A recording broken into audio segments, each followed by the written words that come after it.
Well, in the morning, what I'm going to do is I'm going to show you guys how to change the rear wiper blade on a 2014 to 2019 Jeep Cherokee.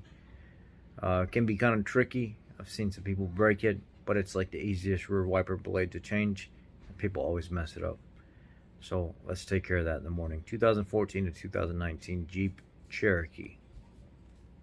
Well, the work doesn't stop just because it's the weekend, right? You got family vehicles that have to be taken care of as well.